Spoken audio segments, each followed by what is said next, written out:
Home team, home team. What's happening, home team? This your boy Blakberry Rex. Welcome to Let's Be Clear, where we like to be clear about whatever it is on your boy Blakberry mind when it comes to sports, when it comes to Georgia sports, Atlanta sports, sports in general, topics in general. This is where we like to have a space to be clear about things. Tonight we gonna watch along with the college football uh, North Carolina Tar Heels versus TCU. As you all know this, or if you may not know, this is it's your boy uh college coaching debut,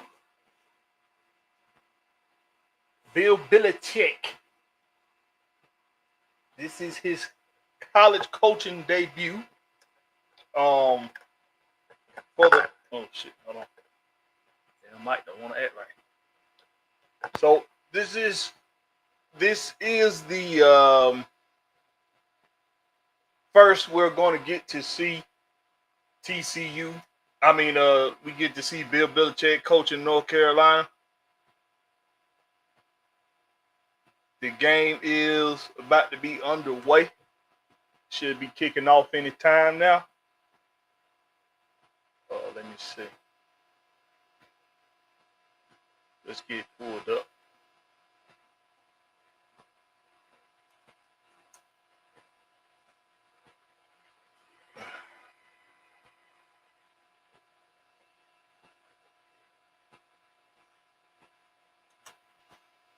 Let's get pulled up.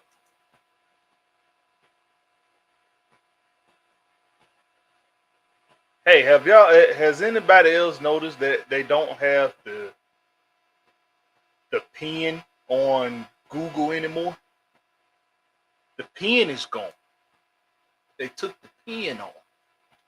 Wonder why they did that.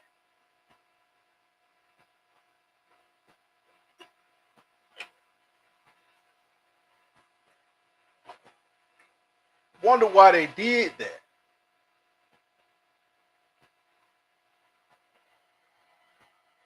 Who we got in the building, man? We got Jonte Rozier in the house. What's up with you? We got Dre Murphy in the building. What's up with you, Dre Murphy? We got Philip Crawford in the house. What's up with you, Philip Crawford? Yeah, like and share, motherfuckers. Like Philip Crawford say, man. Like and motherfucking share. Appreciate that, my boy. But I'm a little parched. But we're gonna watch along to this game, man. We're gonna keep up with this game, but what we also gonna do is we also gonna have a conversation. We're gonna multitask. Hope y'all cool with that. We gonna multitask and we gonna have a conversation about our birds. Let's get it right. Get that mic position right. Get it right. So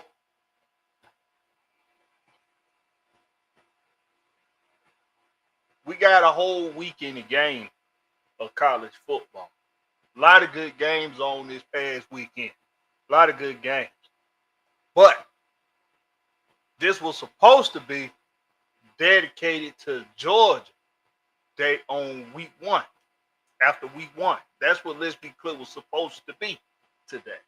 I was supposed to be dedicating this stream to the University of Georgia Bulldogs.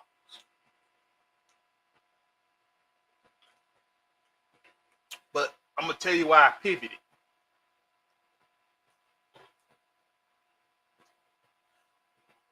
Because it ain't really necessary. Shout out to my dogs. And I know they're gonna be they got an easy route the first week. It was a lot of interesting games out there. Georgia, Marshall was not one of them. It wasn't one of them. So they did what they were supposed to do, went out there and took care of business.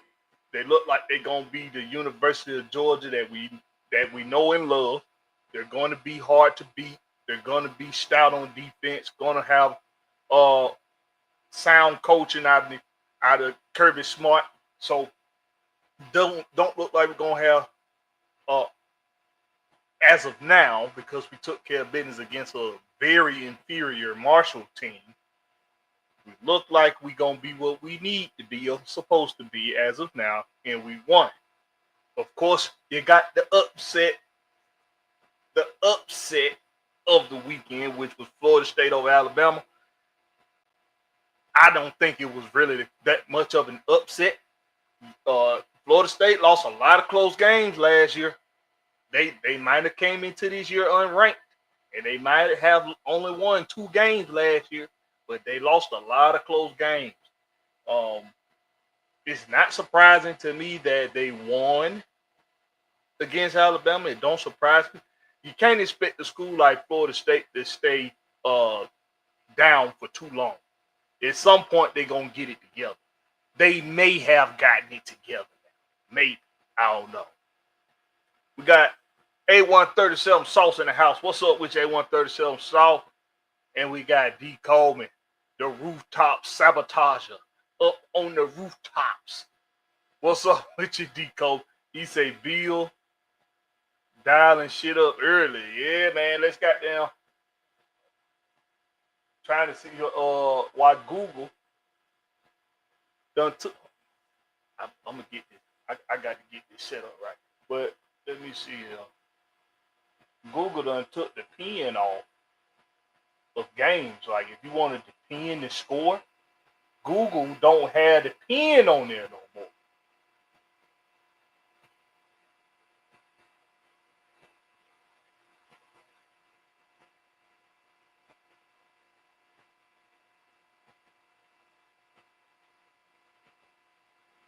Maybe they got it on the mobile device, but I can't pin it. Well, yes, I can. It's there.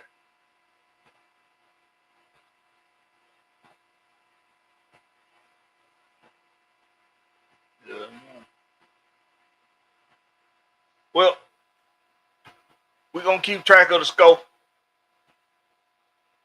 Right now, Tar Heels got the ball first. It's second and goal.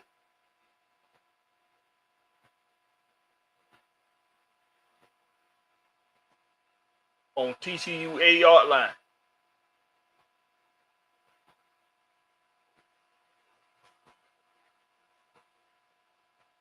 What do you all think?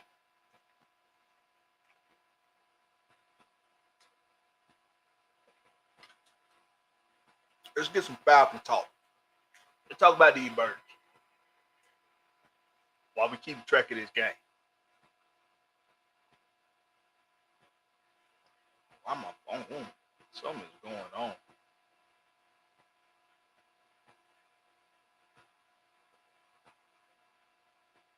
One day we're gonna look up and somebody gonna be boycotting damn Google. And Google gonna be done shut the fuck down. Alright, so it's 7-0 Tar Heels on the board early. On the board early. Your boy Glow Lopez. Is his name Glow or Geo? Is that boy's name Glow or Geo? Okay, Geo. Your boy Geo Lopez, man. The nerd that got a shot. That's what we're gonna call him. The nerd that got a shot. He went 2 for 2 on that drive for 58 yards. Caleb Hood, 3 carries, 25 yards on that drive. And he is the scorer on the drive.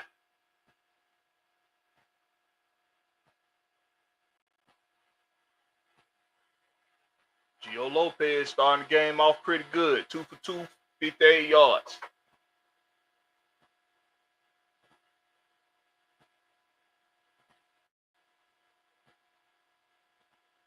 Jordan Shipp, he's the only receiver to receive the ball on that drive. He got all 58 of them yards, 2 receptions, 58 yards.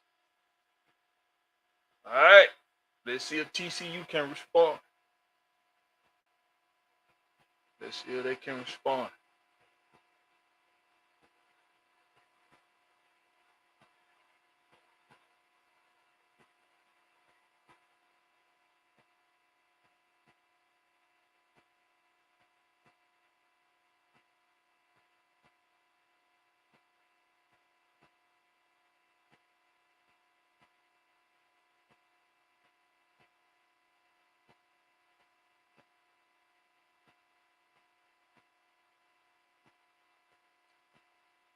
All right.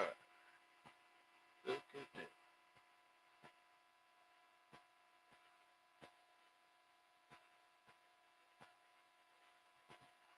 What y'all talking about in the chat, man?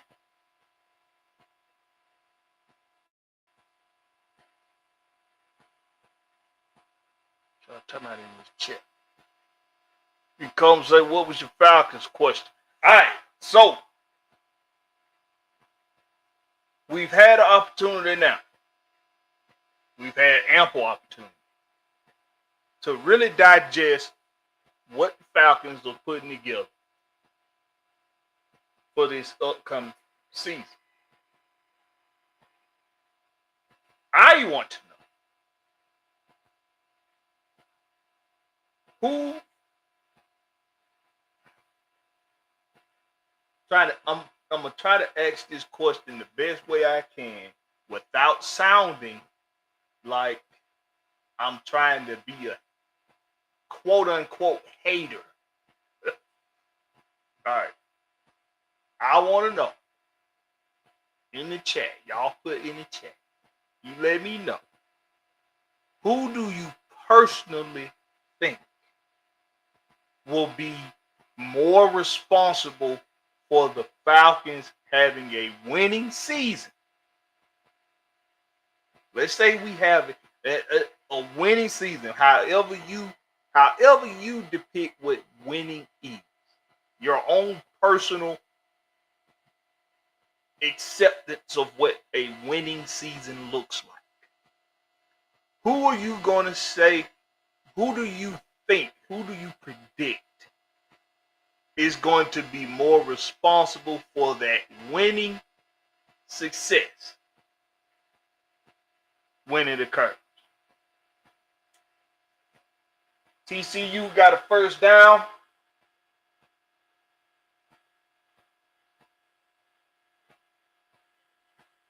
First down, TCU.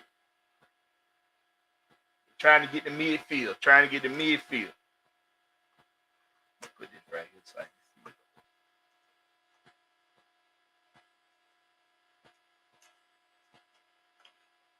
Larry say MP9 in defense.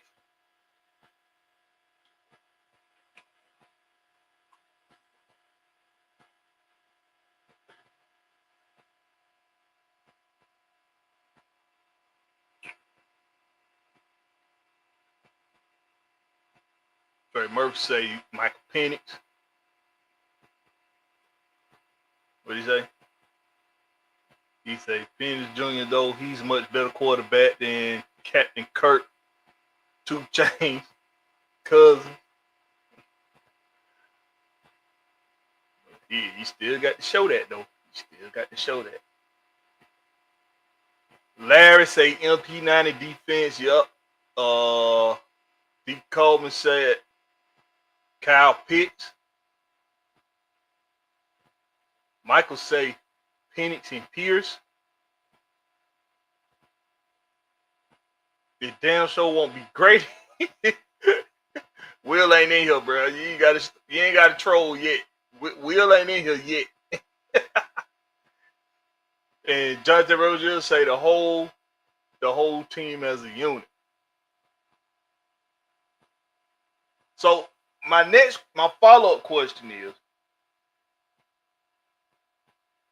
for TCU got a punt. My follow-up question is,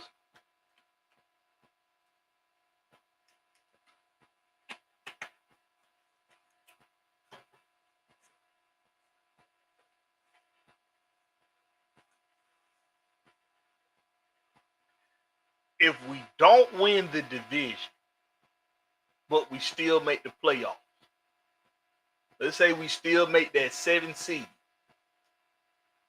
Let's say we still make that 6th or 7th seed.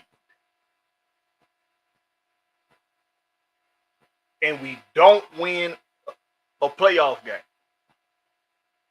We don't win a division. And we don't win a playoff game. But we make the playoffs. Is Raheem Morris or Terry Fontenot on the hot seat? What's up with you, Southside? Yeet! Yes, sir. What's up with you, my boy? Damn, I'm hitting this down. Gotta figure out how to stop hitting this damn desk so damn much. What's up with you, Southside?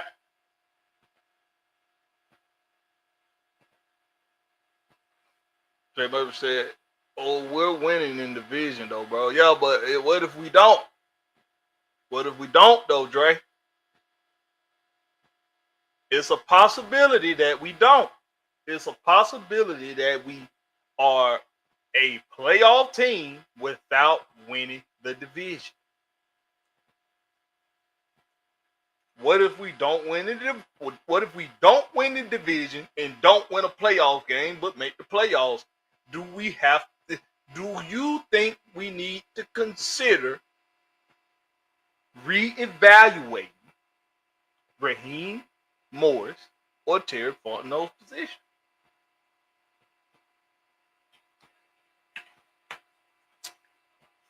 Based on that scenario.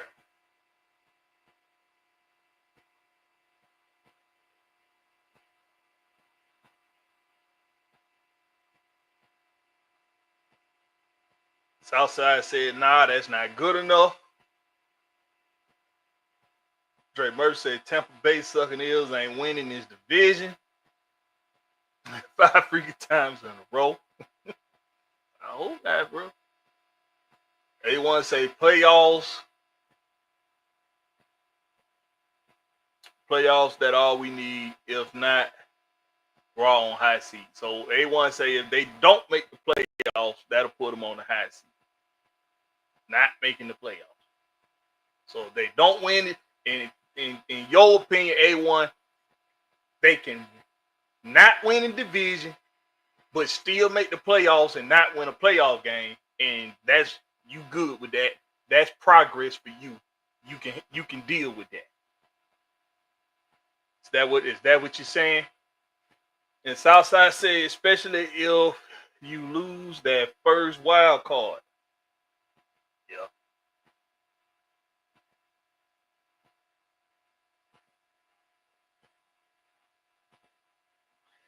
Southside say that's not good enough if you lose that wild card. That ain't good enough. Jonathan Rozier say we'll run it back with both Terry and Morris, although we're a better team on the road. Although we're a better team.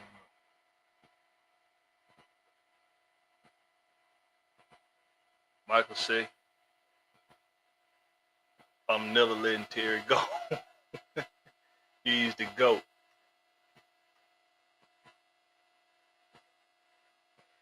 Okay. But I asked those two questions because a lot of people want to point at one particular person and try to give it. I keep seeing this. And I know that coaches have a lot of influence when it comes to the players that they coach. A lot of influence. And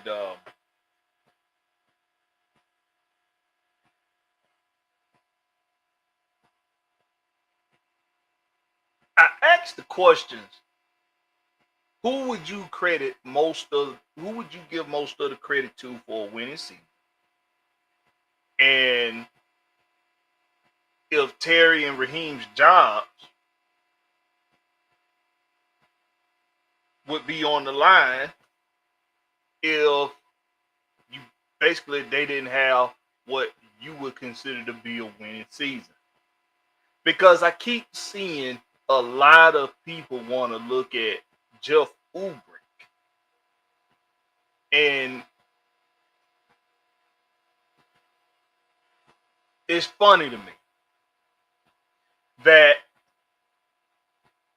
you know that people that follow the sport heavily,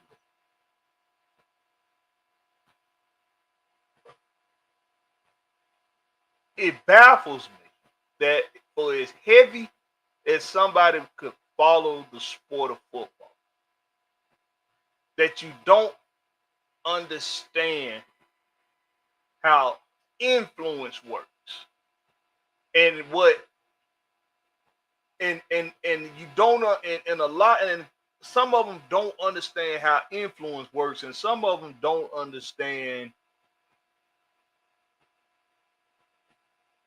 what types of roles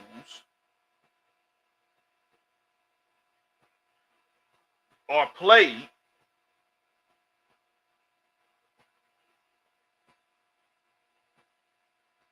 by coaches. Because when we're determining, well, what's a coach good at? Is he good at creating a run game? Is he good at creating a good passing game? Is he good at creating a good run stopping defense? Is he good at creating a good pass rush defense, etc.? Right?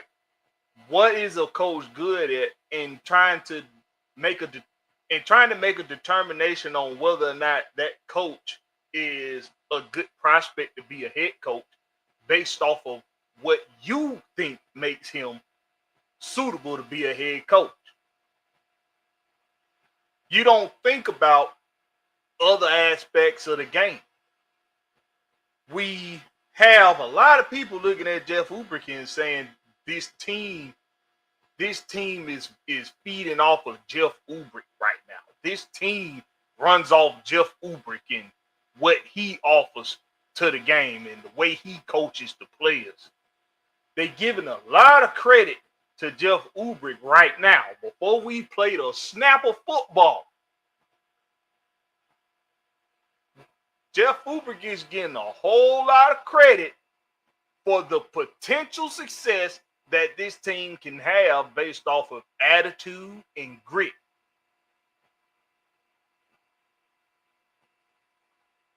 Based off of attitude and grit. He's getting a whole lot of credit. But if this team doesn't make the playoffs, let's say they do make the. Let me change that. Let me go back to the scenarios I gave you. If this team doesn't win the division and don't win a playoff game but make the playoffs, if we having the same issues we had last season, because think about it. Last season, like the last handful of seasons, like the last handful of years, pass rush has been an issue. It's been an issue ever since Vic Beasley's 16 sack season. Pass rush has been a problem. We went and got a guy who's a linebacker specialist defensive coordinator. We're running a base 3-4 defense, which means our edge guys are basically outside linebacker hybrids, defensive end hybrids, which means that those guys should be his masterpieces. They should be his canvases, his works of art to turn into great players, right? That's what James Pierce Jr. should be. That's what Jalen Walker should be. That's what Leonard Floyd should be. That's what D'Angelo Malone should be. That's what Caden Ellis should be. They should be tools in the masterpiece created by Jeff Ulbrich. So if we make the playoffs, but don't win in the playoffs, and we look up and our highest sack leader is once again hovering between 6 and 7 sacks for the year, and everybody else is pedestrian, just as pedestrian, even more pedestrian than that.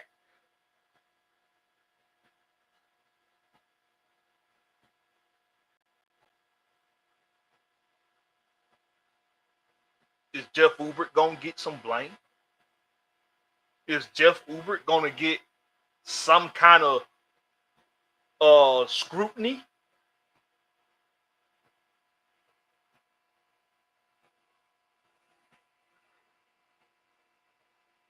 I mean, cause and real quick, I don't know why they must have had a very long commercial break in this TCU North Carolina game. These referees letting North Carolina get away with a lot of taunting.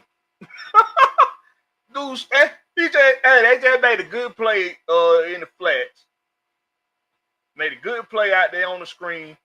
He gets up, he gets his stance over the receiver and taunts him. It ain't no flag. You know that's because that's a Bill Belichick team. If that was in it, if that was somebody for TCU right now, that would have been a flag. That would have been a taunting flag. Now see, they just tried to take a deep shot downfield. TCU did, and a flag was thrown, probably in the area of pass interference on number 29. That's Jordan Fuller number. Hopefully, our number 29 don't do no crazy shit like getting pass interferences. Now, see, that's not pass interference. That's not pass interference. That ain't pass interference, bro. He looks back, bro, but the ball was a little too long. A little bit of hand checking, but nothing crazy. But that was not pass interference. But because they didn't get the taunt, because they didn't give them the taunting penalty on the previous play, that's why they felt like that's why the referee had to throw the flag there. You see what I'm saying? Somebody had to remind them, yeah, that's Bill Belichick coaching them, but this ain't the New England Patriots, though. This is the North Carolina Tar Heels football team, not the basketball team, the football team. We don't have to do that no more for Bill Belichick. He can prove himself here. Here he can prove himself.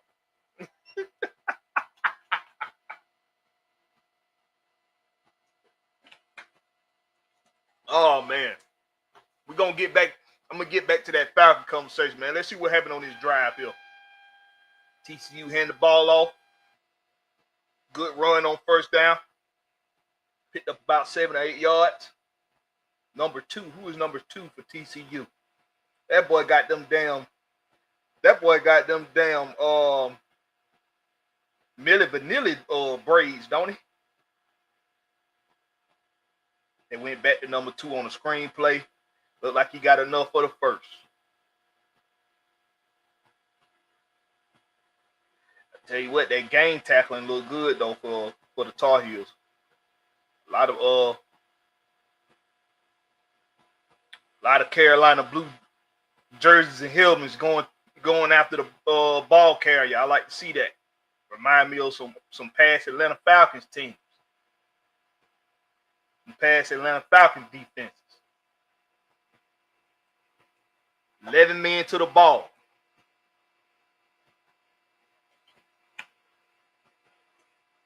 Number 2 getting the handoff again.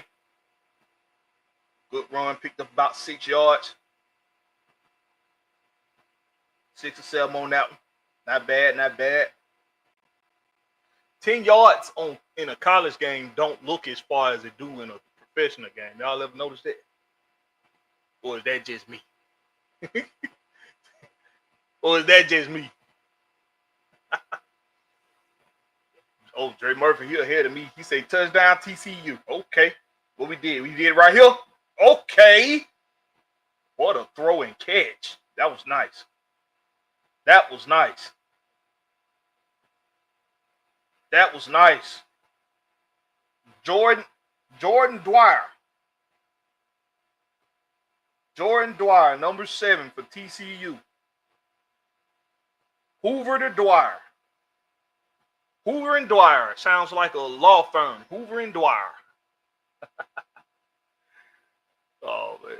What'd you say, Southside? Southside said, I hope Blakberry ain't that commentator that compares everything to his favorite team. Who that commentator is? Are you talking about Jonathan Vilma?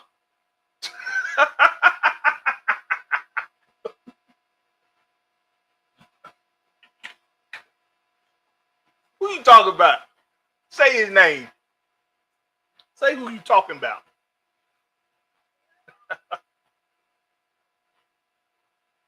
Chante Rozier say old 29 gonna need some over the top help. Was that who just got burnt just then, number 29? Cause that play that flag they threw on 29, that wasn't no pass interference. They had to make up for that taunting penalty that they missed over there on the other side of the field on the previous play.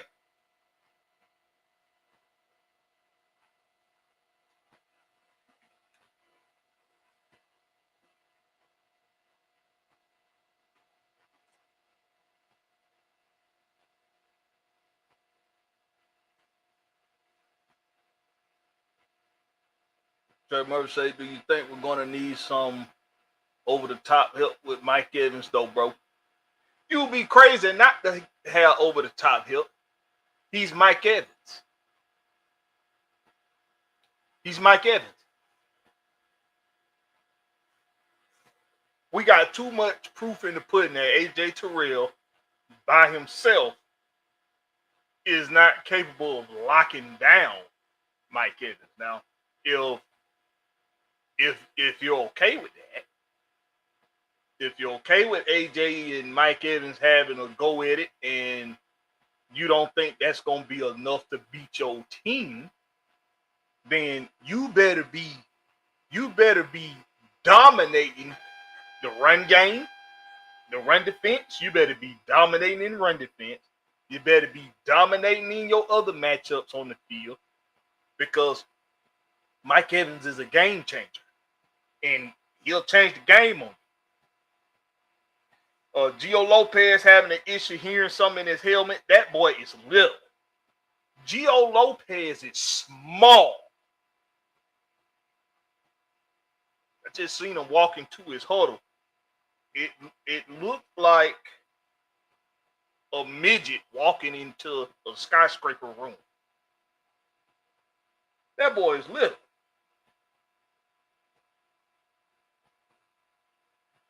Now, this run game for Carolina shouldn't be bad.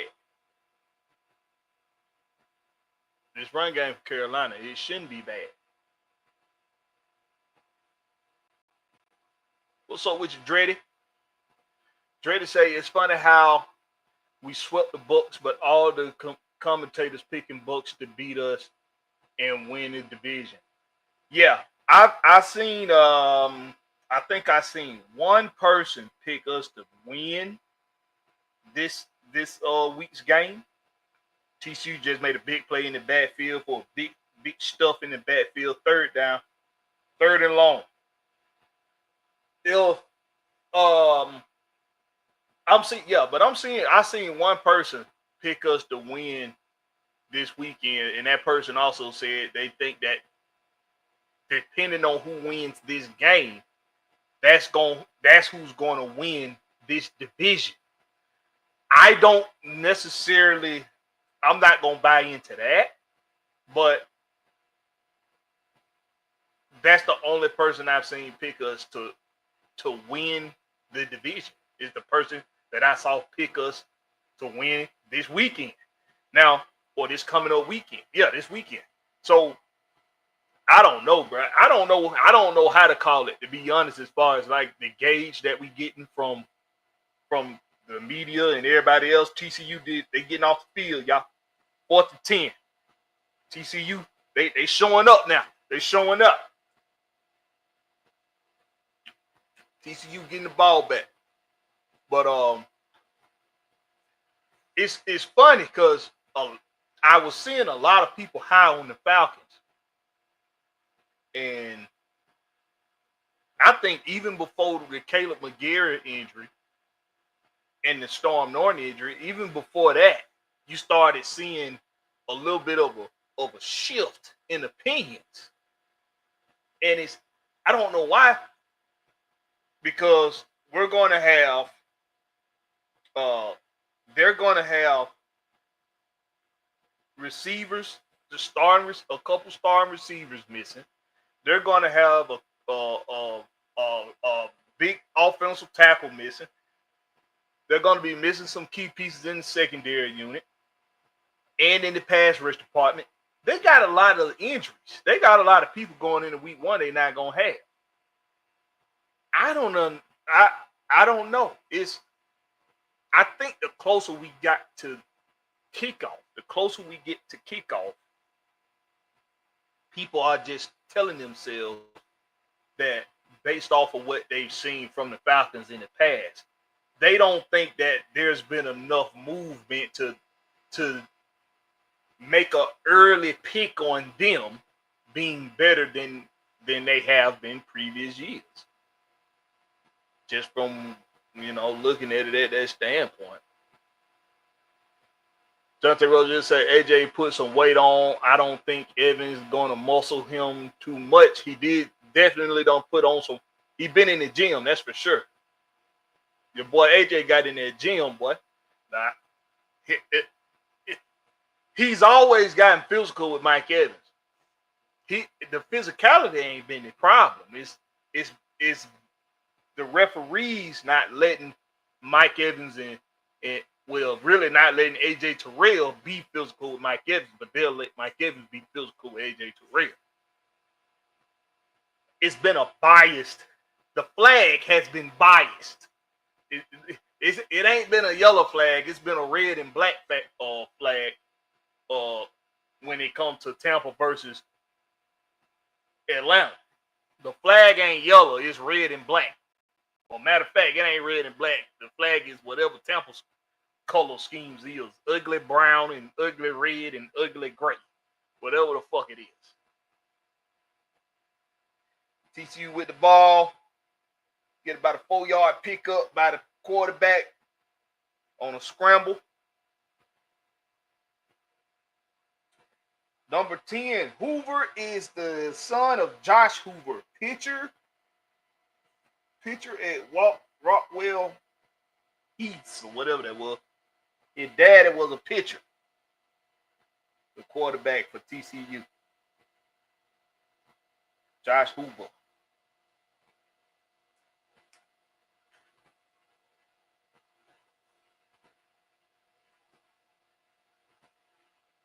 Remember said, I'm not worried about freaking wide receiver beating us though. Dreddy said, AJ can shut down Mike Evans by himself. Facts, he did it before. All Mike Evans does is push off.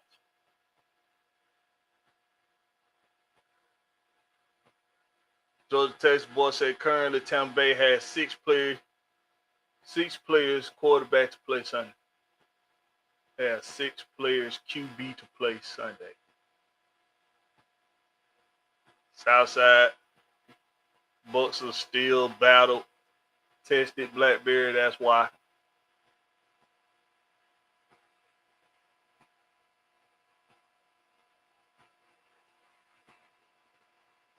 Now, what? A lot of times, people that cover sports, they speak out both ends of their mouth. Because in one manner, they'll say everybody back to zero. Everybody back to zero. Everybody even kill. Everybody. It's a new season, new teams. Every team got to prove themselves in the new season.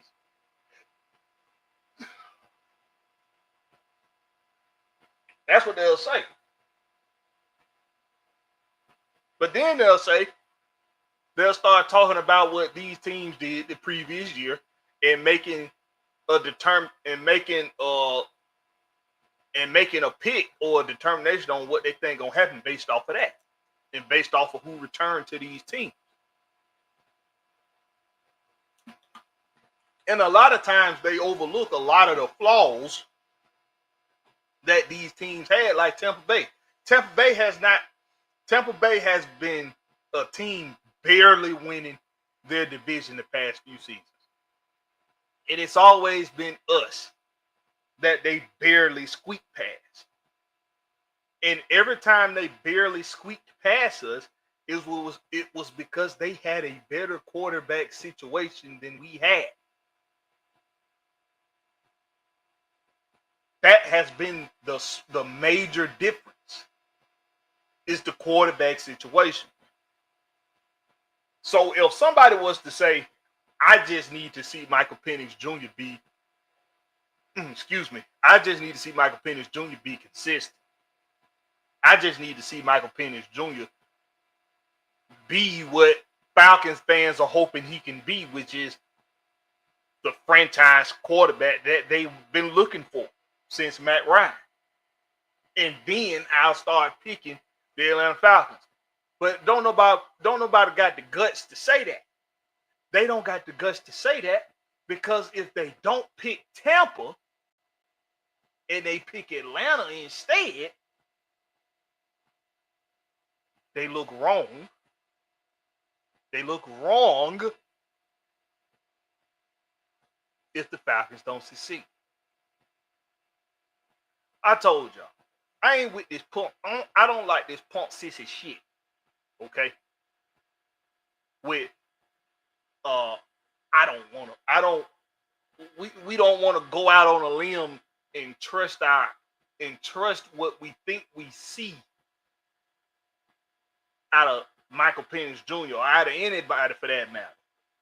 I don't mind doing it. I trust my ability to recognize the talent.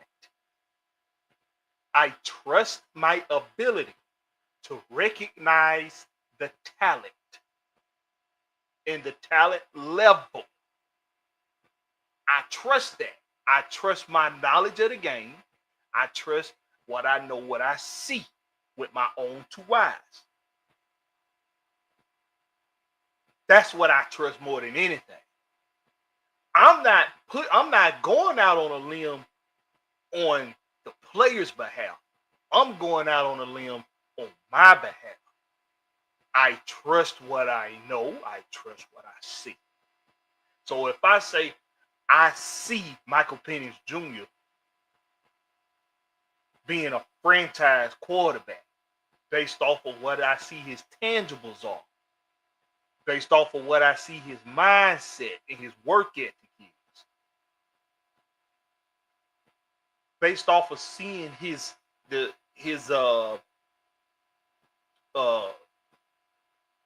tails, his what's the word I'm looking for?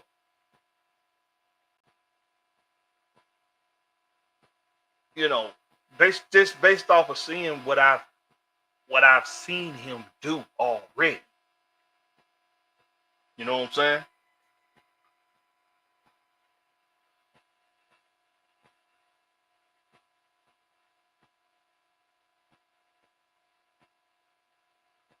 All right, TCU driving, 1st and 10. Number 2 gets the handoff. Number 2 breaks away, picks up the first down.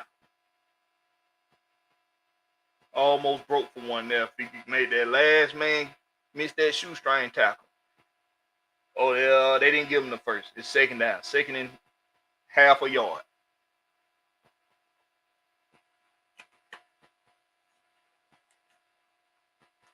They go back to him. He makes the first man miss, makes the second man miss, makes the third man. Almost made the third man miss, picks up the first down. This little are those dreads or braids? Got this dude with this Milli Vanilli wig on, number 2 for TCU. I'm trying to see his name. But they putting him to work in this first half. They put him to work. Hoover, good catch. Way to hold on to it after the hit. Does everybody for TCU have on the damn Milli Vanilli wig?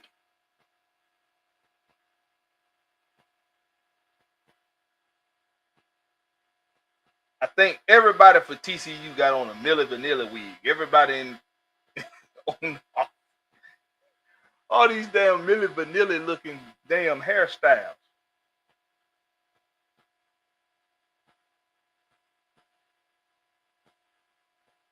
That was holding, real. On 29. Now 29, you were holding there, bro.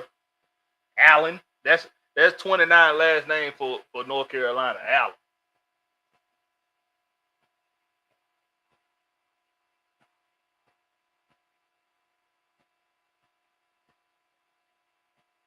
Georgia Tech will say Benjamin Morrison, cornerback, and Christian Isms.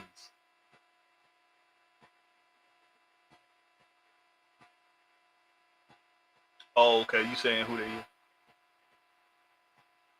Okay, now he got dreads. Them dreads he got. The other two dudes, they got them Milli Vanilli hair. They got that Milli Vanilli hair. 1st and 25. They called that on. They called that on the offense.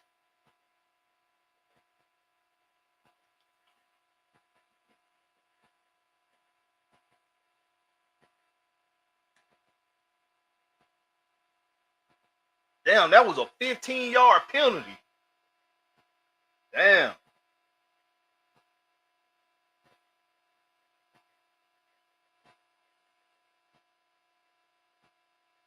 All right, 2nd and 12. They can pick up a first without scoring. They get to like the 3-yard line. They picking on Allen for Carolina. They picking on him, boy. They just keep going. They just keep. Yo, Bill, you better scratch your head. Figure out how to get that boy some help over there. TCU at the end like a bow tie. You heard me? They get that boy neck.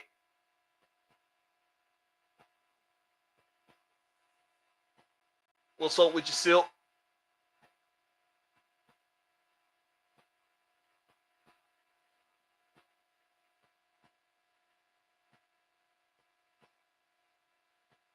Third and 7. Hoover.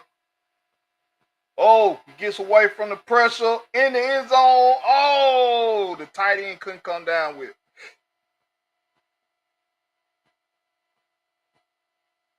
Tight end couldn't come down with it. 4th and 7. They got to kick a field goal. Well, will they go for it? Did a good job getting off this pressure. Hoover did. Oh yeah, he missed. He missed number 2. He missed number 2 getting open there.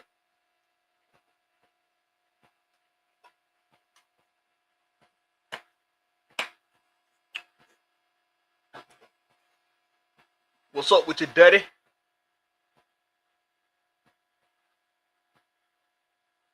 Got some OGs in the house, man. Appreciate y'all for coming through. We're just gonna do the watch along. We're gonna do the watch along up until probably about the second half. At halftime, we'll probably kill it after that.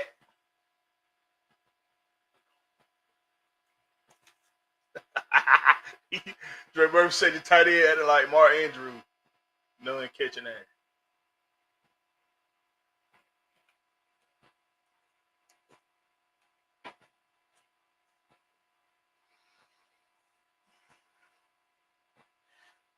You know what I be thinking about when I watch college games, and I know a lot of people might say Blakberry. Is this the time and place to say this? Yes, it is, because we keeping up with a college game right now. We watching a college game, so this is the perfect time to tell y'all this. You know what I think about when I watch college games and they put the camera around the student body. that's in attendance. I think about my college experience, and I think about how a game is being broadcasted. Yes. And the student body of fans are in the stands. Yes. And everybody's excited and happy to be there. Yes. But I also think about what happens when that game is over. I think about I think about all I think about all the parties. I think about all of the sauce. And I think about how a lot of people after that game get lost in that sauce. And I think about all the freaky deaky nasty stuff that's gonna happen to a lot of people in that student body there. It's about to go down. It's about to go down at the end of that game, y'all. Just know that. You got a girl there dressed as a banana.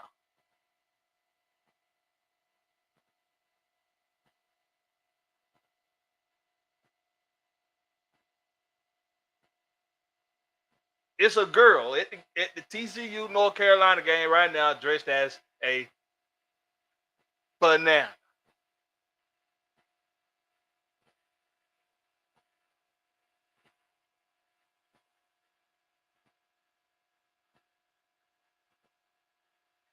It was just my imagination running away with me. Woo! What y'all talking about? Bernard Cantrell up in here. What's up with Bernard Cantrell? He say, "What's good, home team? I got to go back and watch. I'm late to the party, my G. You got to go. Yeah, go back and watch. But you ain't really missed nothing. We just keeping up with the game. I asked some questions about the Falcons, and whatnot. But I asked the question earlier. If the Falcons have a winning season in your mind, whatever you think a winning season is, whatever you think a winning season is, who you giving most of that credit to? Who you giving most of that credit to?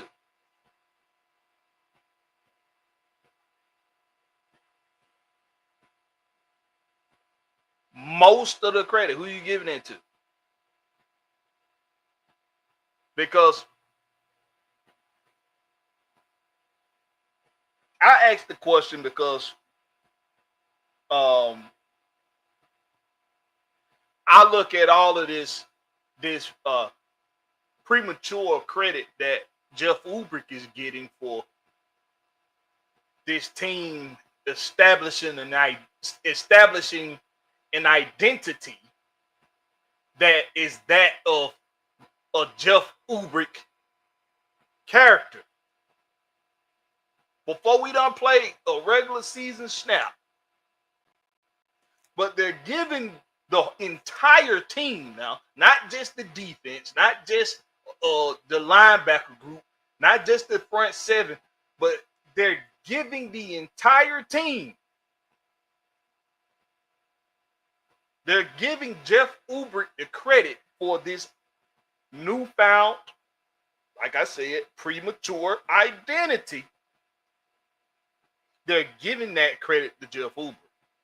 That this smash mouth, having attitude, identity that the Falcons have found. They're saying this. I'm seeing a lot of people say that it's because of Jeff Ulbrich.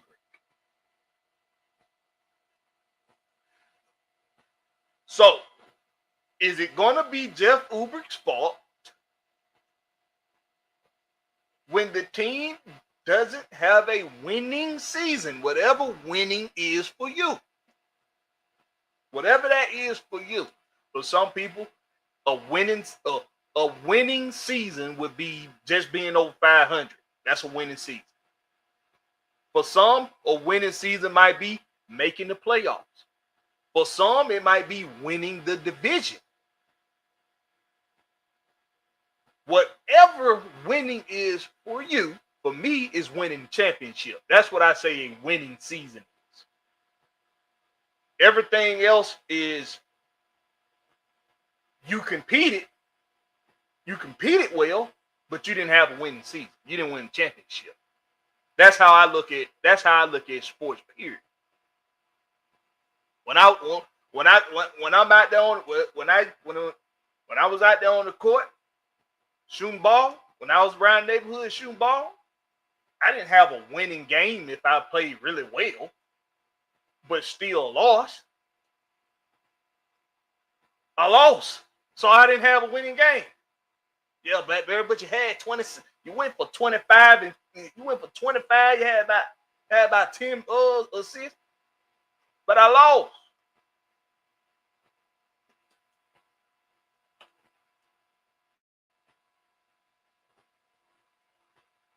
I lost. So whatever winning is for you, who you give most of that credit to? Because the reason why I say I don't think that the people that follow the sport closely that are saying these things, they really going off of emotions. I'm an emotional person. I'm very emotional in a way. I do. I wear my heart on my sleeve most of the time. You can see what Blakberry going through all in my face. You can see it. You can see. I know that's who I am. I carry that weight. But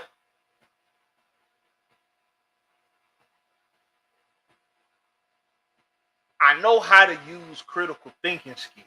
I know how to use logic. I know how to look at data. I know how to look at whatever. I know how to look at the facts. I know how to look at the possibilities. I know how to look at everything in as a collective in one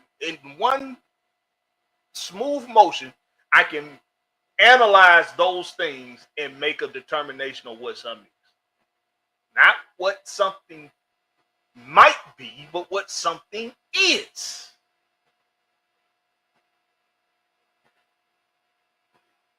There's a long ass commercial break, by the way. It's long as hell. This is a box office damn week one game for college football with Bill Belichick on the sidelines. It's a long ass commercial break. But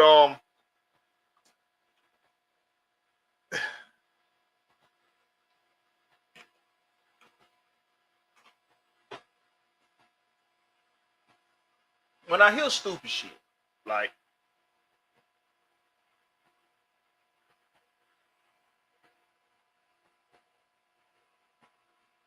Raheem Morris just need to sit on the sidelines and look pretty or look cute or whatever the fuck they be saying.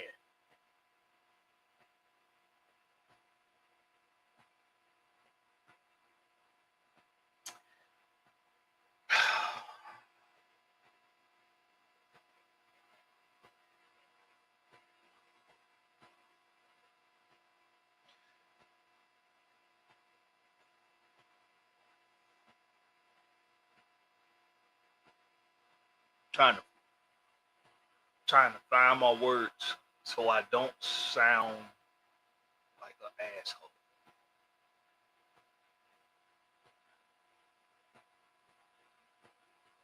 But it's not possible to do.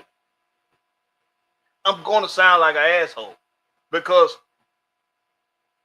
how the fuck are you the head coach?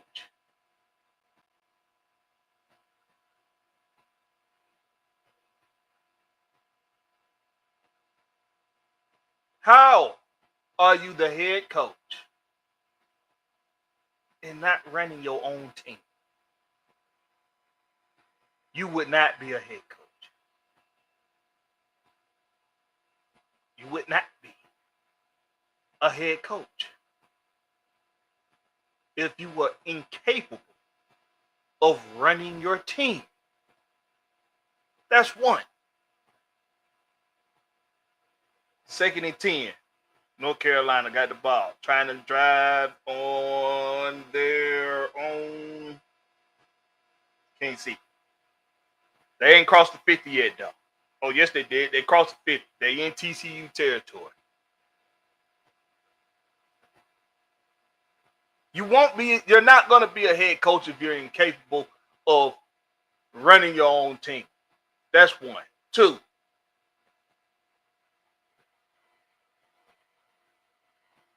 I keep hearing this thing, and it irks my fucking nerves. Raheem just needs to let the coaches do their job. As if he didn't do that last year. As if he didn't do that last year.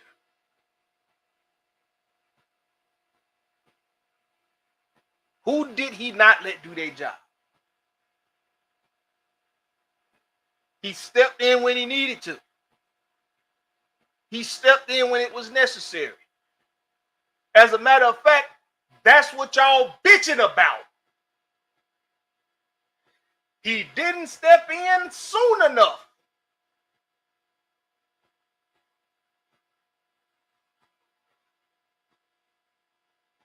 That's been the whole goddamn. He didn't step in soon enough. He didn't make changes soon enough. Just let coaches do their fucking job. Zach Robinson is your offensive coordinator. Why ain't nobody looked at Zach Robinson, who was running the damn offense, and said, why didn't Zach Robinson why didn't Zach Robinson pull that Kurt needed to sit down before it was too late?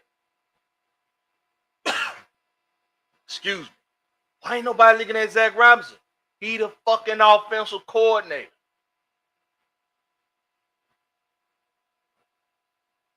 Why ain't nobody looking at him and asking that question? Because he ain't the head coach.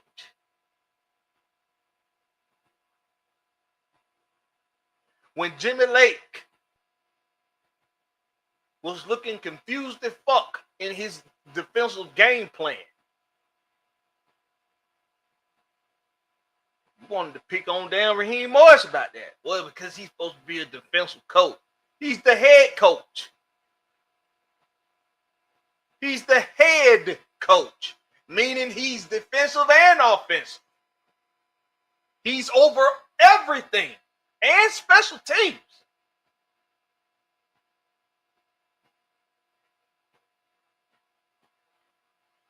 Come on now. You got somebody running the offense. You got somebody running the defense. You got somebody running every goddamn thing. So the guys that's running their respective groups were allowed to do their job. But now he just need to let these coaches do their job. Like he ain't been doing that shit. I didn't see Raheem Morris saying shit into his damn headset with a clipboard in his hand, covering his mouth, calling out plays until the end of the season. Until the latter of the season.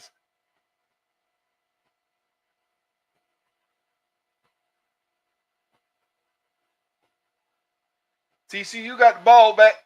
3rd down. What happened? Was it a turnover? Shit, I missed it, y'all. Let's see what happened. TCU got the ball back, though.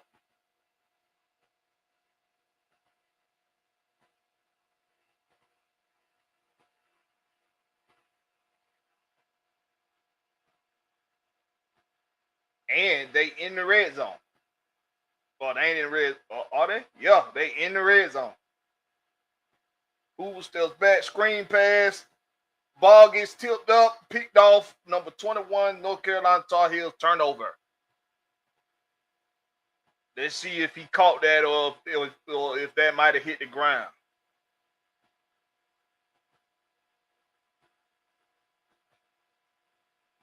Ball got tipped up on a screenplay. Looked like North Carolina picked it off, recovered it. He had the one-handed. Then it looks like he corrals it, brings it into his body. Does it hit the ground? Does he have control? He got full control. That's a catch. That's a pick. That's an interception. It's going to go down as an interception. Don't know if that was Hoover's fault or not. Got to look at the play again, but Tar Heel ball.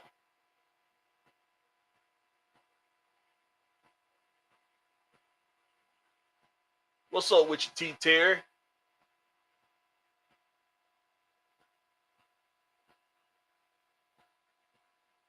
Jay Murphy say, where you think they're going to have that bad man, Hitman Hillums playing that though? He going to see time as strong and free. He going to see time doing both. You're going to see him down in the box a lot. You're going to see him playing the hooks a lot, playing the flats a lot. You're going to see him playing in, hopefully you see him playing in areas that suit his that play to his strengths. Marcus said, I got to go with the Well Foundation, with the whole foundation. Our hand washes. God damn, why I can't see shit? One hand washes the other. Everybody got a job at to this football. It takes a team effort. One monkey don't stop no show, and one monkey can't win by himself. That's big facts, Bernard Cantrell. That's big facts. Southside said everything works out, everybody gets credit, and if everything doesn't work, then everybody is at fault, not just one person. That's also true, Southside. But people are held accountable. It's going to be people held accountable for winning and losing. That you can't do nothing about. That's how this shit works. Southside said that was way too high of a pass. Yeah, that's what I thought. It looked like it was too high of a pass. What's up with you, Cushido? What's happening? Old Chicken Hall in the building. He say it ain't the pickup. It's the big truck. It does feel like the defense is buying into Britt's scheme more than Lake's. Yeah, I talked about that last year, how it didn't look like nobody want it, especially in the front seven. It didn't look like anybody was happy with what Jimmy Lake was putting out there, or what the scheme he was drawing up. As a matter of fact, if you listen to Caden Ellis talk earlier in the offseason,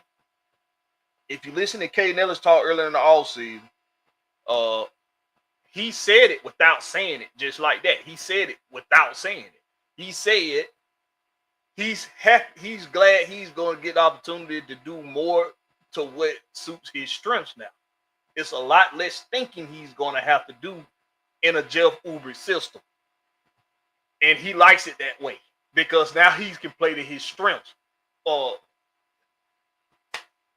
Whatever Jimmy Lake was doing out there, he was trying to do too goddamn much.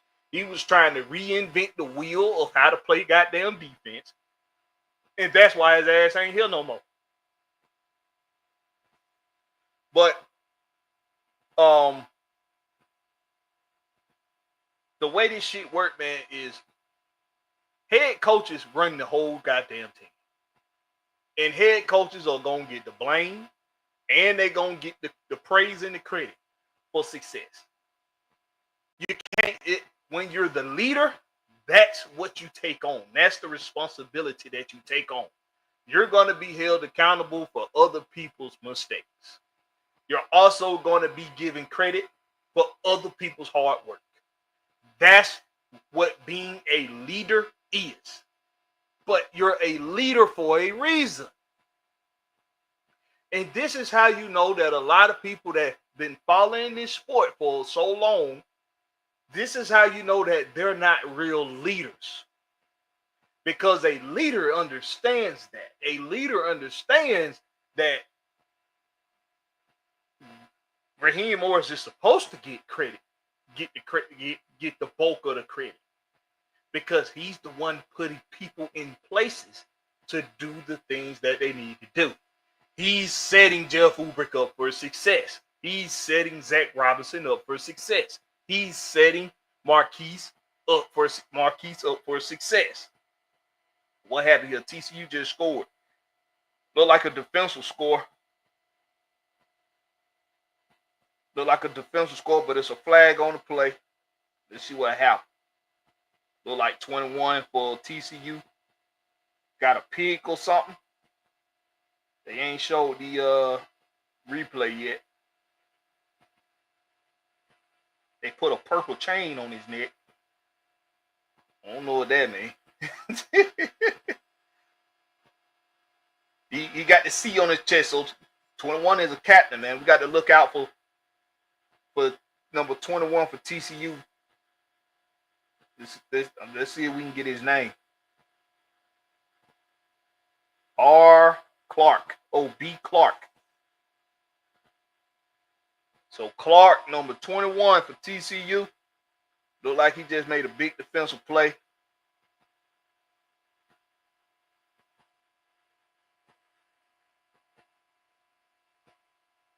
Was it a pick? They're about to play it.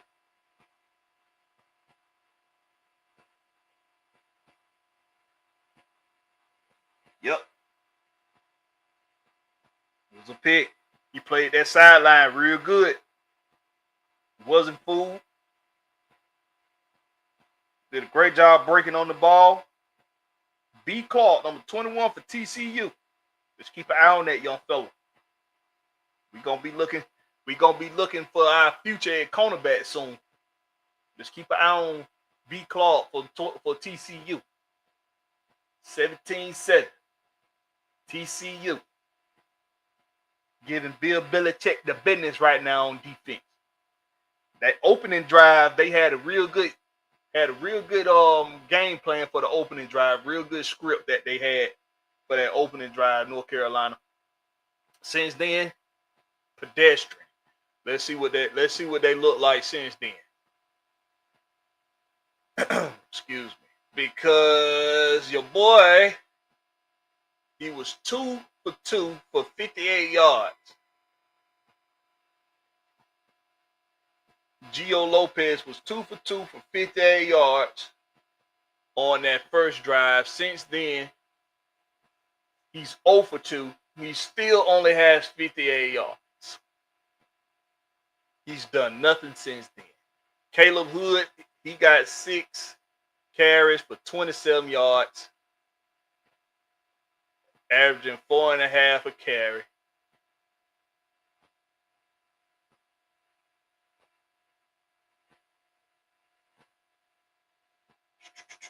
Jordan Shipp, he still only got them 2 catches for them 58 yards, of course. Nobody else has a catch. They ain't been able to do shit. Look like their defense gave them some opportunities they ain't been able to capitalize.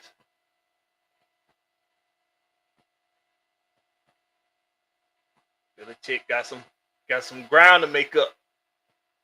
And Tar Heel got some ground to make up. What is 3:30 left in the half? They got some ground to make up.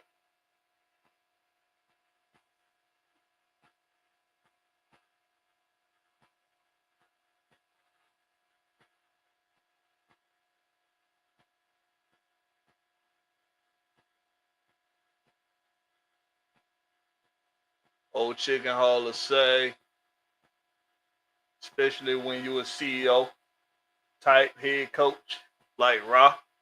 Yeah, he is. He's a CEO. Old Chickaholic just hit that shit right on the head for a lot of y'all motherfuckers that don't know how to determine hierarchy and don't know how to determine how roles work and don't know how to determine how influence works. He's a CEO type head coach.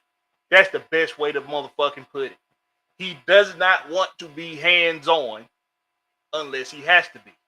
He wants to be an overseer. He wants to be a facility. He wants to be a what is it called?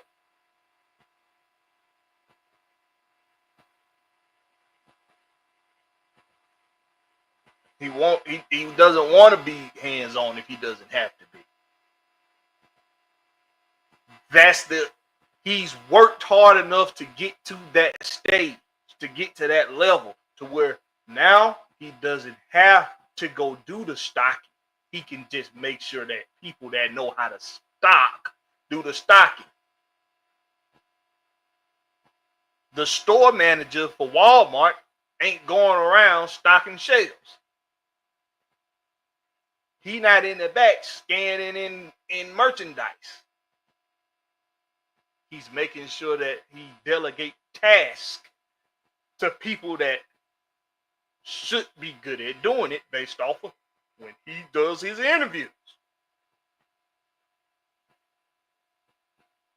You interview well for the job, you telling me you good at the job. I'm going to put you on the job.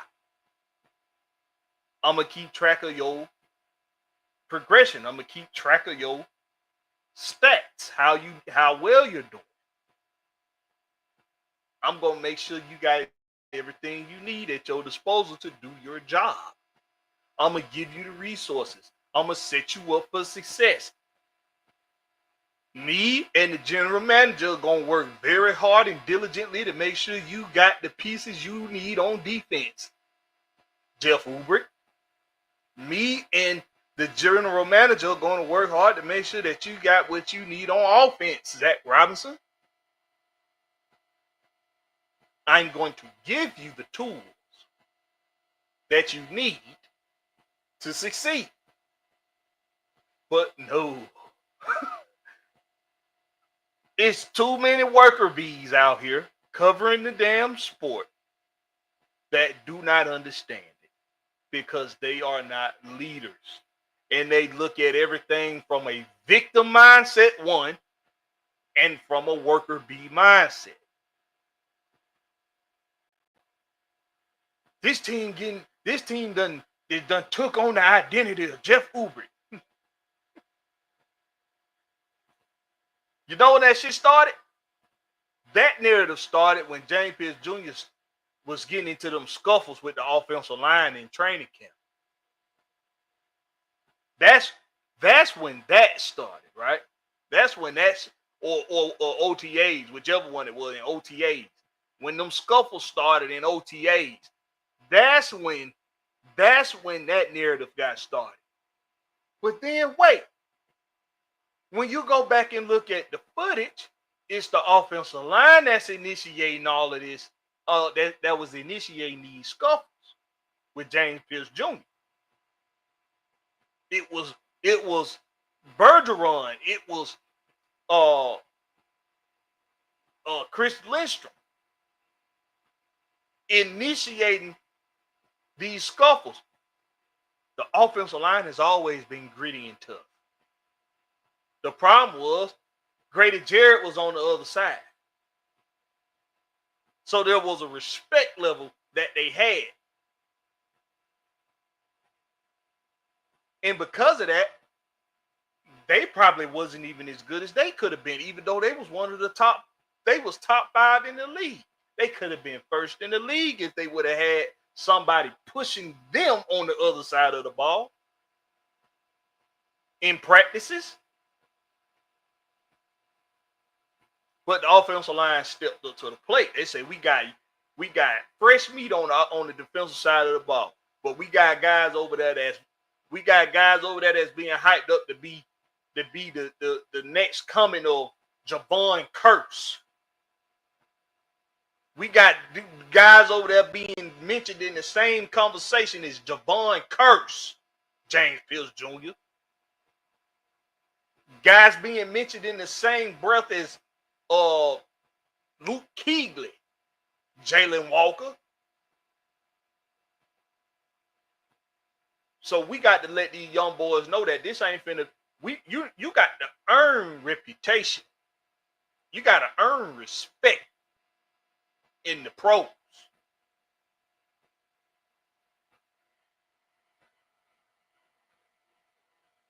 Third and 3, bad snap. Trying to deep is not there. It was a bad decision to throw that. That was covered very well. TCU made a third down stop. It's 4th and 3. They're not in field goal range. Gonna have to figure out what they want to do here. Go for it or bring out the punt unit. Look like they're bringing out the punt unit.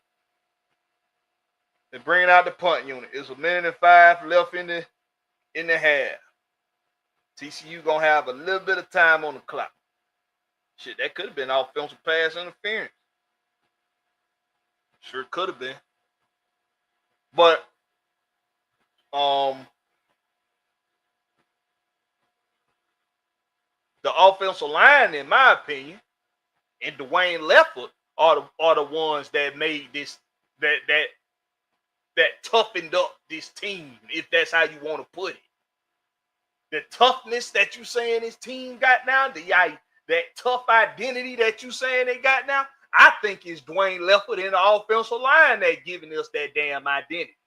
Not motherfucking Jeff Ulbrich, just because y'all see some tape of him running up and down the sidelines in practices, being a good coach, being a good hands-on defensive coordinator like he's supposed to be. Just because y'all see him doing what most fucking head coaches do other than fucking Jimmy Lake punk ass. You want to say that the team adopting his identity. The team is adopting his identity. And if they are, that's fine. That's cool. But guess who's supposed to get some of that credit?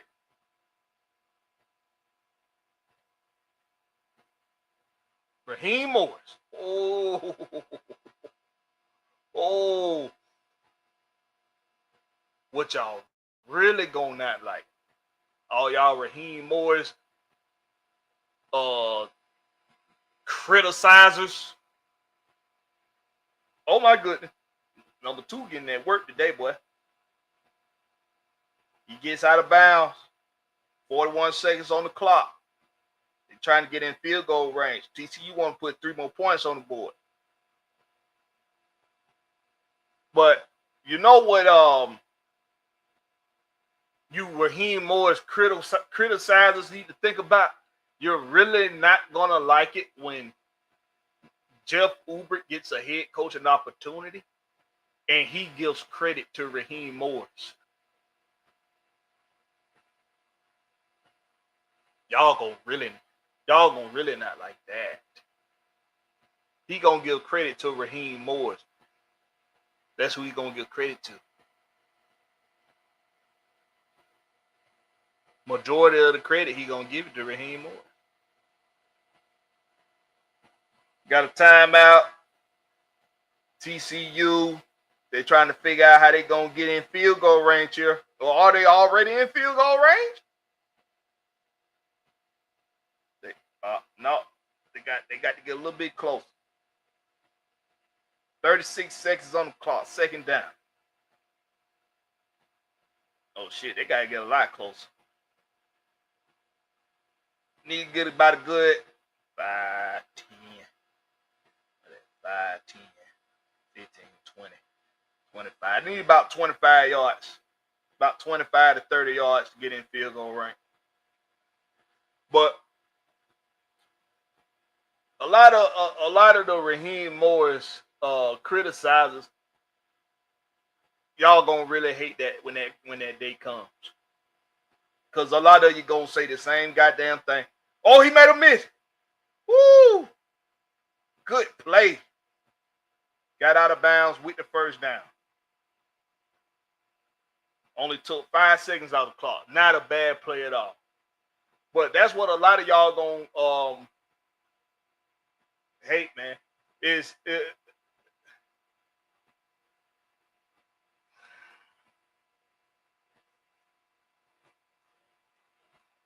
I never buy into that narrative that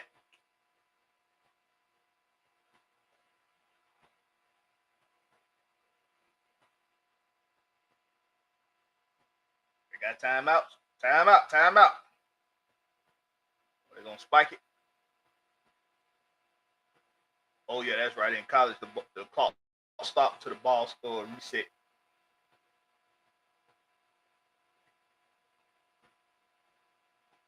Good play.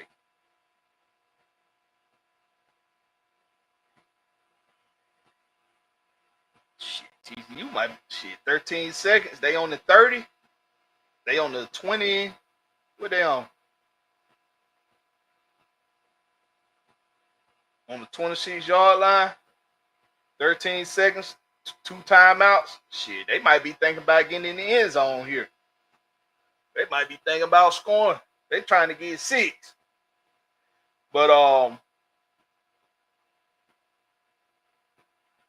I never bought into that narrative that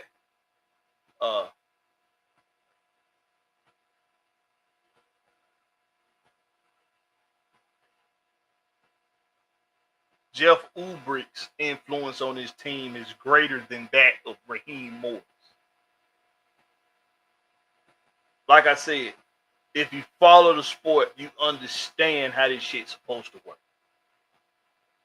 You understand? If you follow business, if you're a business person, if you're somebody that has leadership abilities, if you're a true leader,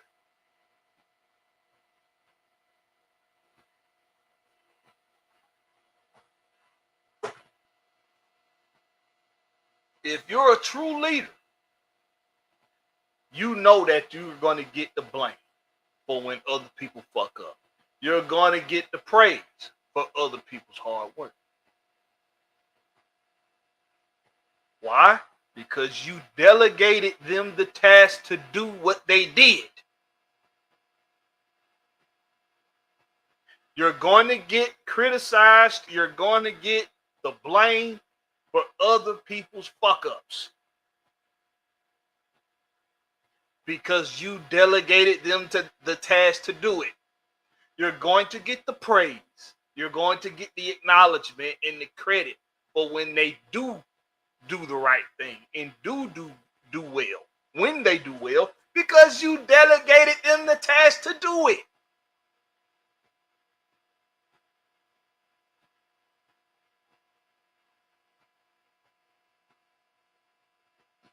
So every time I hear a stupid motherfucker say, Raheem Morris just need to stand on the sidelines and look pretty,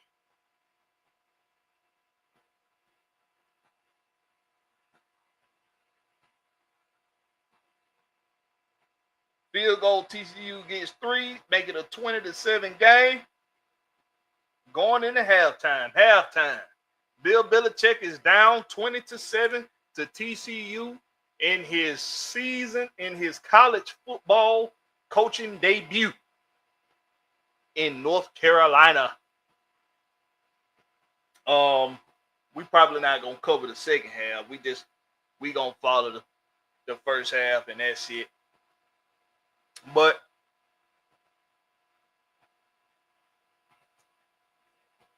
it's the dumbest fucking thing, bro. Okay? It's the dumbest fucking thing to think that the head coach isn't running his team. Just because you don't think he's particularly good at building a defense or offense. Just because you don't think he has any one particular thing he's really good at. Being a leader of men is enough. It's enough.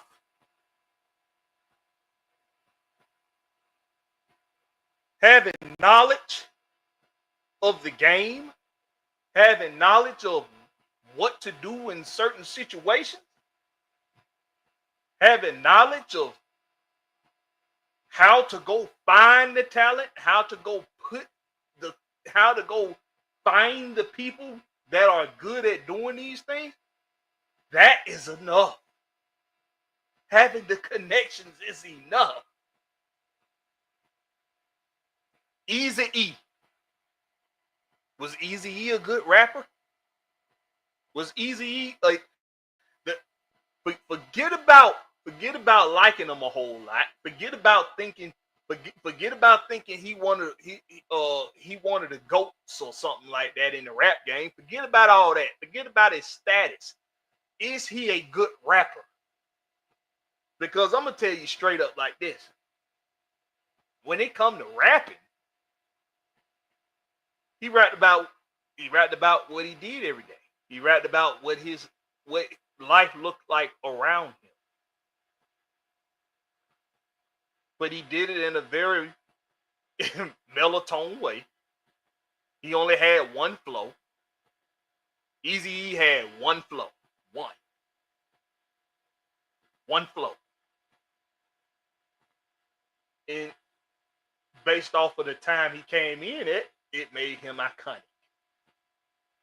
But he didn't have aspirations of being a rapper. And he wasn't the best rapper in his stable. But he's an icon. It was his show. It was his show. But Eazy-E wasn't an engineer. Eazy-E wasn't a producer. Eazy-E just had the money. And he had the networking abilities. He knew how to get the right eyes on what the product was. He got the right eyes on the product.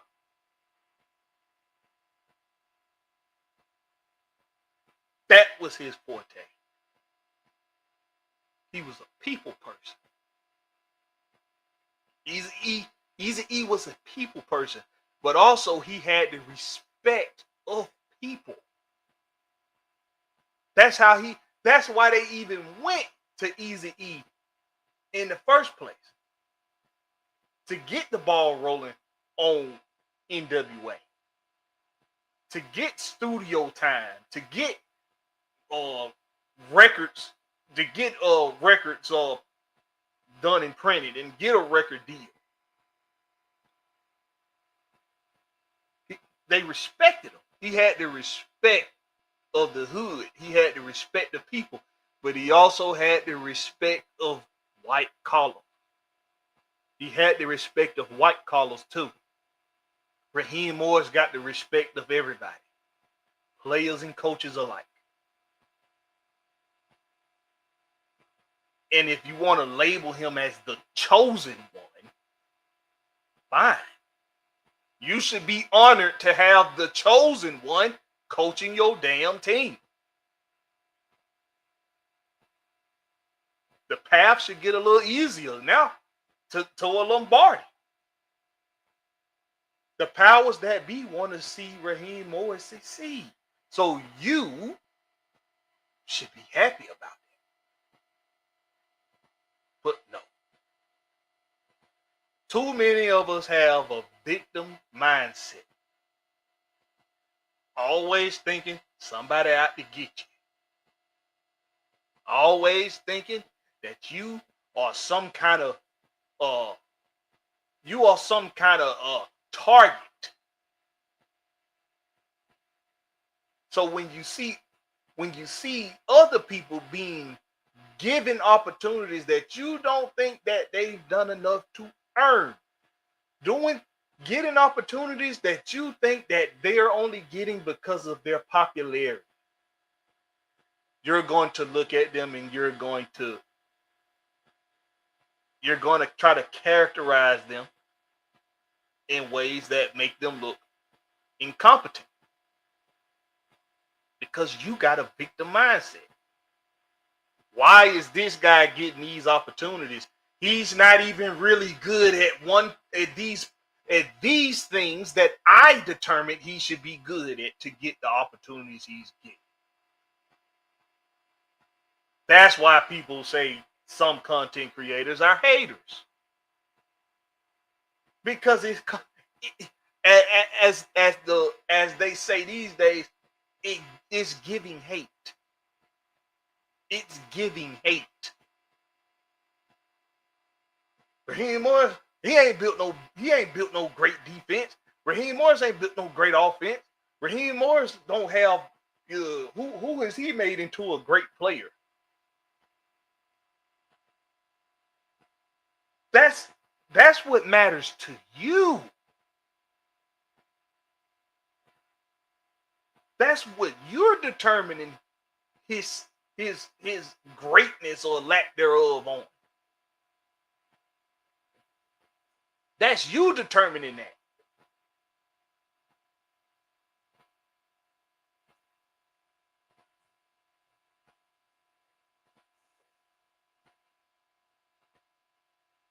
What he's good at is being a leader. That's what he's good at. He's good at leading men. That's what he's good at. Napoleon, racist than a motherfucker. Smallest man on any ship he was on. You think he was the best damn the best caster of the damn sail? You think Napoleon was the best damn you think he was the best fighter or swordsman or the best gunsmith? He was just a leader of men. This, the mind, the heart. That's why some people get the position that they get. Okay? Because people believe in them.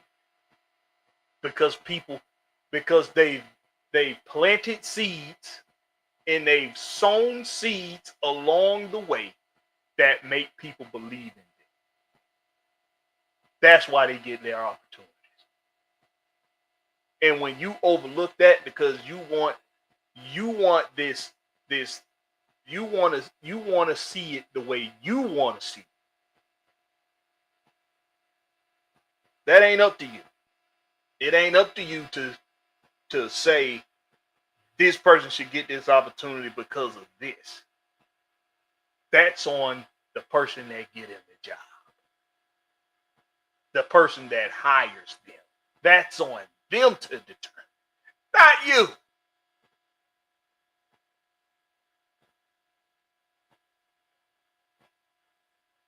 And one more thing before we go, man. Let me see what y'all talking about in the chat. We got one more thing I want to talk about. Yeah, Dante say TCU done scored again. Blakberry, you're way behind. I ain't behind the goddamn source. I'm watching it from behind. Shit, not me. Jordan Test what said Taunton. Oh yeah, he did that gun. Yeah, they got to reel these young boys in, man. Trey Murphy say AJ Terrell brother out of Clemson. What up about whatever? What's up with you, my boy?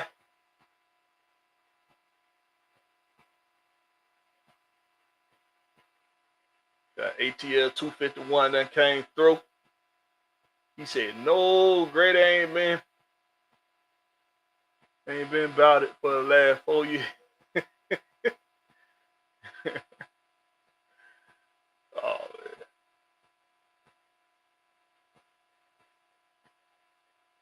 Hey, man, y'all in here, man. Y'all talking y'all shit, too. Who else up in here? But who that? That's Saint. That might be STL for St. Louis Dirty Bird. He said, what's up, Blakberry? It might be Penix as well. He has a chip on his shoulder. Hey, man, Michael Penix he got what it takes, bro. I really believe that. Appreciate you for coming through, too, man. He got what it takes, bro. I think he got what it takes. Dante say Tar Heels still gonna win. Oh no, bro. TCU look like it might be too much defensively for them boys. They ain't did shit on offense. Carolina ain't did shit on them damn on offense since that first drive, bro. Nothing. Dante say then they hate him when he stand on sideline looking pretty. Yo, you go ahead, you make your mind up. Talking shit about him, looking up, chewing his bubble gum, looking up at the jumbotron, talking shit about that. He don't talk to his players enough. Well, hell, he can't be talking to players and shit if you want him to just stand there and look pretty. You putting that on the other coaches. You putting that on them to do that. Southside say Easy E had one hit mistakenly. Come on, bro. Riding in the six. What are they riding down the street in my 6'4"? Come on, man. Come on, bro. Easy was a leader, though. He was a leader. He wasn't afraid to tell Q and Dre. He wasn't afraid to tell them, like, hey, you don't goddamn make the goddamn decision. Me and this white man do. You don't need to know. You don't need to know nothing about the other shit that's going on with the paperwork. You the talent. You let me tell you. I tell you when you need to know something. Until then, you just goddamn just have fun making this money and making this music. You getting yours. So what you give a fuck? Why you give a fuck? He wasn't afraid to tell them niggas that. He also wasn't afraid to take chances though. And he knew they was the talent. He knew they was the talent. But he also knew that they needed to stay the talent. And if they grow to be anything more, which they both did, it'll be because that they had a learning tree to be up on. That's what he gave them. Easy and Dr. Dre, Cube and Dr. Dre both done been on record for saying because they was in NWA and saw how Easy took care of business is a big part of the reason played a big part in how they knew what to do when they got out there on their own. It was unconventional the way Easy did it because it looked like he was a sellout because he partnered up with a white guy who they looked at as was taking advantage of Easy. But Easy knew what he was doing, bro. Easy knew he knew he wasn't being manipulated. He just knew what the best thing to do was.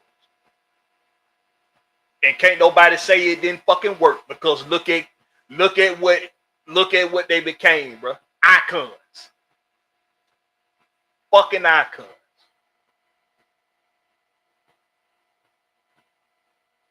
Dre Murphy said, hell no to the no. Both of them say Easy E is a GOAT for sure. He a good rapper though. He made history. He did that. And he made songs. He made a very hot, popular song that it did really, it did very well. And he helped form a group that is iconic, and he himself is an icon. But when I say rapper, come on. I'm talking about Questlove. I'm talking about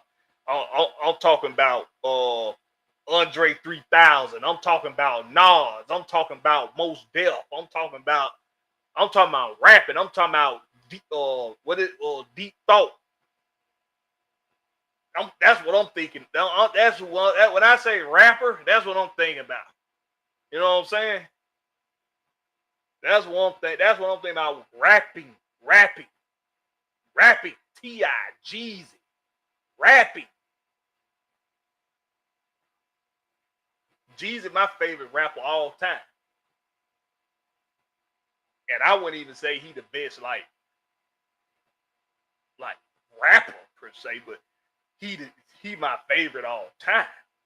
Just all around in the as far as hip hop go, he my favorite.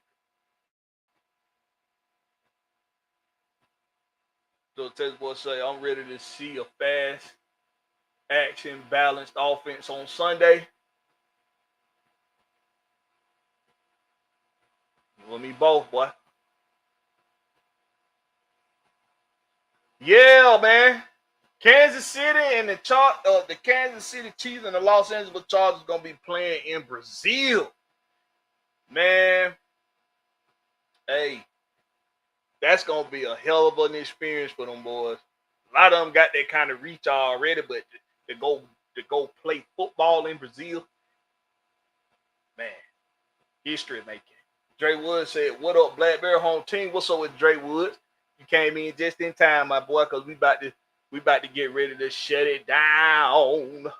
But hey, man, that's I want to talk about one last thing.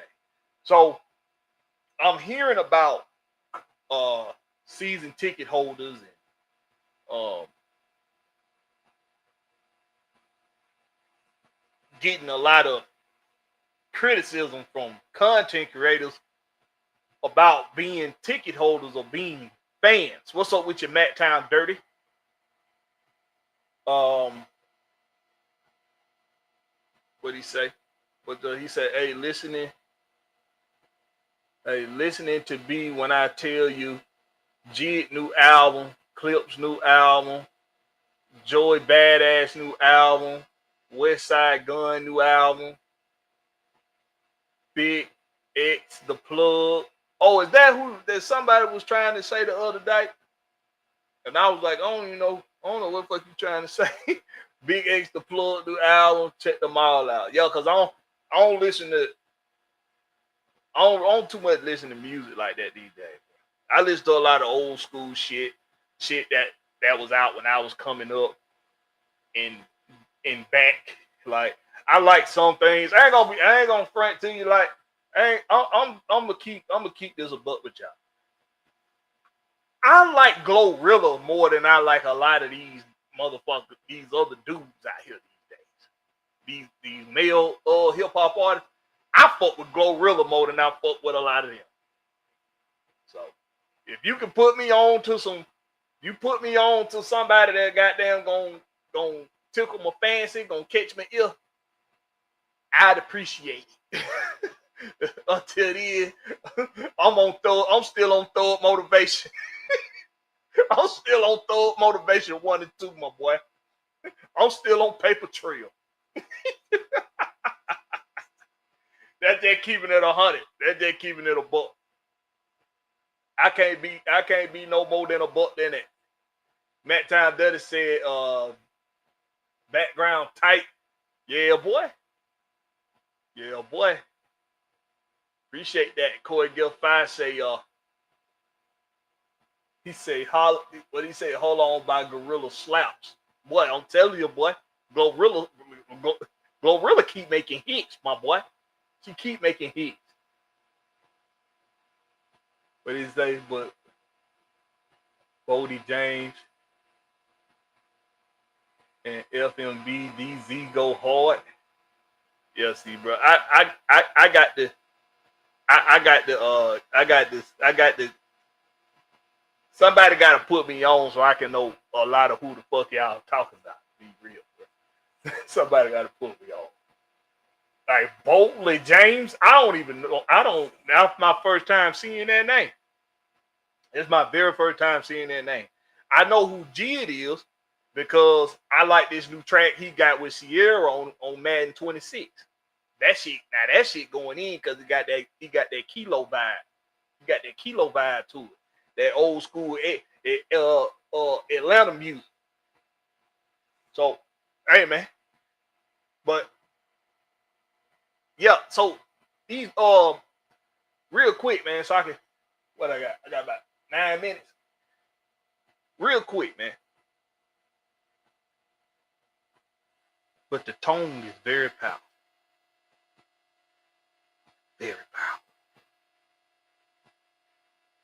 didn't say any good word. Your tone can be your demise.